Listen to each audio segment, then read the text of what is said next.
She knows how America can change. Yes, we can. I have a dream. What's your name?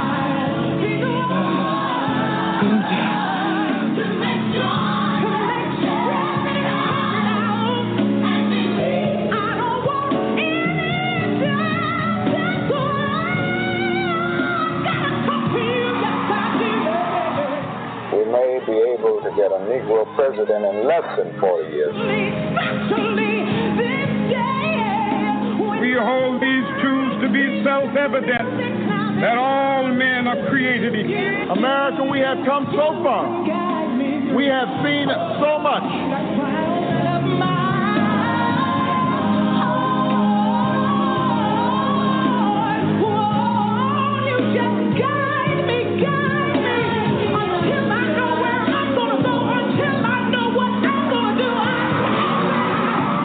Sons of former slaves and the sons of former slave owners will they be able to sit down together at the table of brotherhood.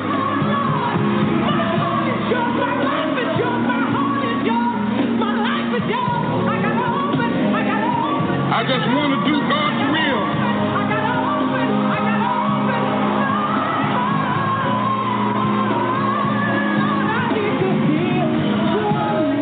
That out of many we are one. That while we breathe, we hope. And where we are met with cynicism and doubt, and those who tell us that we can't, we will respond with that timeless creed that sums up the spirit of a people. Yes, we can. I still have a dream.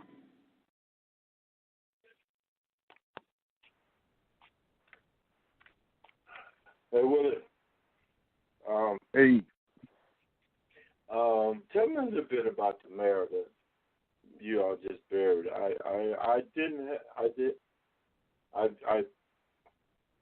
recorded that as something that he had presented to the city council in Birmingham some time ago.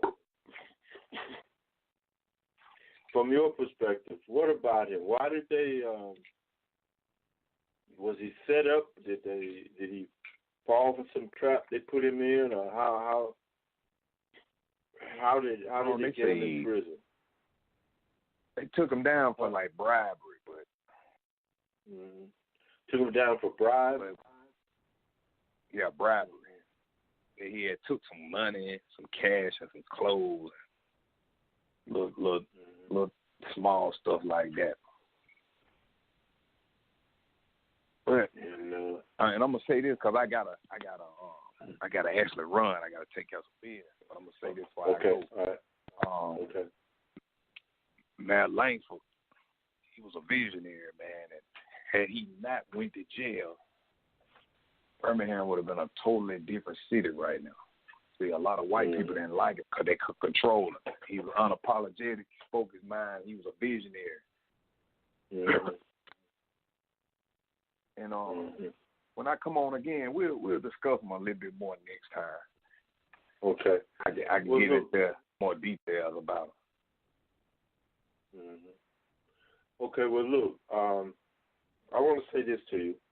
Here, this broadcast, you can podcast, get it, and share it all over the world. Share it with anybody you want to. It's out in the public domain now. But I want to say this to you. I think about a couple of years ago, I talked to you about entering into the arena. Politics is a filthy, treacherous arena. I've been in it, and I'm going to go back in it one more time before I leave this earth in this county.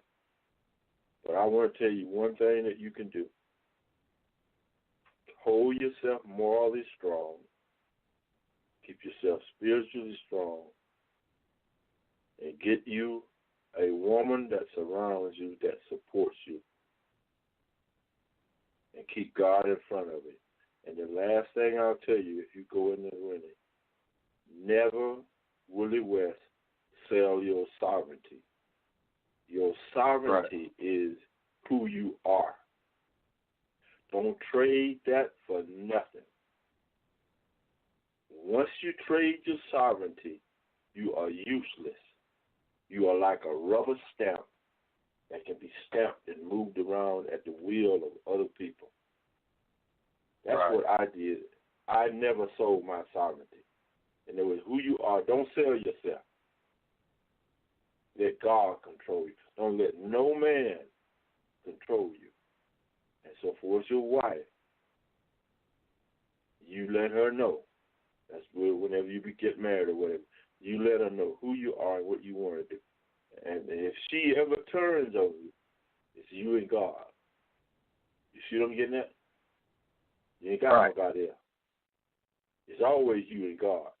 But with a woman that's on your side, you, God, and her. If you lose her, it ain't about you and God. Right. And just remember that. I don't know whether you get into the game or not, but remember that. Don't never sell your sovereignty. That's who you are. Okay. And they can get you now. I can tell you, it's just slide. I'm going to let you go, but it's as simple as this. Okay, Willie, you got this over here for your people. I'm speaking of you as an elected person. Let us have this. You take this. If you ever do that, you finished. Right. You know what you sold? You sold your people and you sold yourself. Right. Let them, whatever they want to get, or whatever, let them get it on their own. But what you got for your people, let it go to your people. Right. And if you don't use it, store it up for a later use. But don't sell yourself or your people. I enjoyed it, Will. I really did. I enjoyed it too. We're going to have to do it again. We will. We will. And here's the thing about it. When you first start out, ain't gonna be nobody with you. But once you get rolling, you just be careful. You watch who get on board with you. Right. They may be doing what you said. When the legions come out. You better believe it. Thank you, sir. All right. I'll be talking to you later. All right, then. Thank you. All right. That was Willie West from Birmingham, Alabama. We're hoping someday that he will move into the arena of politics and be a force here in the South and all over this nation someday. Willie West, remember that name. You've been listening to Howcee and Gospel Blog Talk Radio, come to you from 231 6th Avenue, down south here in Beatrice, Alabama. Your mindset about black folks in America. History in plain sight. Blacks in America. You have to ask yourself a couple of questions by the end of the program. Why would our schools leave all of this history out? I mean, this is some of the greatest American story that you've ever heard. Why would they do that? And it's everywhere. You just don't know where to look. If you take a look at the revolutionary paintings, the paintings of revolutionary times, here it is. It's the Boston Tea Party. A bunch of white guys, and these people strangely looking like Indians, and they're not. But that's it. Not a lot of racial diversity. If you watch movies, one great movie, this is John Adams. You watch John Adams, and you don't see a lot of racial diversity. I'm currently watching Johnny Tremaine. I love this movie. I remember this growing up. I was watching it with my kids just last night, and I noticed there are a couple of American Indians, but you don't see any African Americans unless they're slaves. They will show people as slaves, but that's it. Now, I want to show you a painting of the Battle of Bunker Hill. Here's the Battle of Bunker Hill. Bunch of white guys, right? Unless you know where to look. Right here. That's Peter Salem. He was actually the hero of the battle. It doesn't look like he's a hero there. He looks like he's cowering behind the white guy with a sword. He was the hero of the battle. And he saved scores of American lives that day. Why don't we know this? Look here. African American, helping row the boat across. You know what his name was? Prince Whipple. He fought alongside Washington during the Revolution. Take a look at this one, this painting of, this is the Marquis de Lafayette. If you look at this, you just think, oh yeah, and then he made his slave dress up like I don't know what. But that's what you would think, right? This guy is incredibly important. This guy may have won the Revolutionary War. James Armistead was his name. How did he win the Revolutionary War? Double spy. I'm going to let David tell the story here in a minute, but basically the Brits thought that he was spying for them, but he was spying for General Washington. He'd give the Brits bad intel and reveal the good critical information to General Washington. Did you know this story? Why? I'm so tired of people saying, well, it was just the white people, white people, white people. No. Why are we intentionally leaving others out? There are black founders in history. If I ask the audience, when did America have its first African-American judge? What year would you say? Anybody? Take a guess. Judge. 1860s? Anybody? 1770. Amy, is that just a wild guess? No, it's not. I wasn't sure exactly, but I think it's about 1770. Tell me. 1768. Wentworth Cheswell, New Hampshire, elected to office in New Hampshire. He was reelected for the next 49 years, held 8 different political positions. Really cool story about him is we all know that Paul Revere made his midnight ride. We also know he wasn't the only guy riding that night. Another guy riding, Wentworth Cheswell, black and white riding. Now, how is it possible? Did you know that we had an African-American ride to say the British are coming, the British are coming? Amy did. Amy did. Anybody else besides Amy know that? 2, 3. Okay, 3 people in the audience. Now, the white guy with the sword is Thomas Grosvenor. So you have Thomas Grosvenor and you have Peter Salem, black and white fighting side by side, but Peter is definitely the hero that day. 1817, this painting is done, and all the way up until the 1980s, we knew that was Peter Salem, the hero of Bunker Hill. 1980s, the professors got together and said, oh, no, that's not Peter Salem. We think that's Grosvenor's slave is who that is. It's not Peter Salem. Oh, you're kidding. No, in the 80s, they changed that from Peter Salem to Grosvenor's slave, Asaba. And that's what they say, oh, no, it's not Peter, it's Asaba, Grosvenor, it's his slave.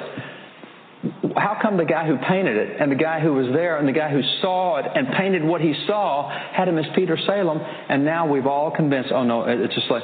Because first, one thing that I think is missing in America, and it is the key to America, has been the difference between individual rights and collective rights, and this man articulated that. In a speech entitled Our Composite Nationality, Frederick Douglass said, I know of no rights of color superior to the rights of humanity. He thought the worst thing that could happen for blacks after the Civil War was to treat them as exceptions in the law.